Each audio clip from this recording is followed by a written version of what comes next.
Хочете легко позбутися кашлю будь-якого походження? Готуйте для себе напій із мати й мачухи.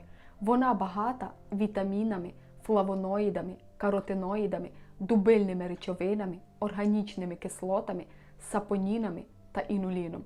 Тому легко справиться з будь-яким кашлем, оскільки надає багатосторонню дію на організм. Розріджує та полегшує відходження мокротиння, знижує високу температуру, пом'якшує кашель та зміцнює імунітет. Готуйте напій так. 1 столову ложку мати й мачухи залийте чашкою гарячої води та дайте настоятися. Коли напій охолоне, відфільтруйте, розділіть на 3 рівні порції та вживайте зранку, на обід і вечором, поки повністю не пройде кашель. Готуйте такий напій щодня свіжим. Він допоможе полегшити навіть кашель курців. До зустрічі! Приємного дня!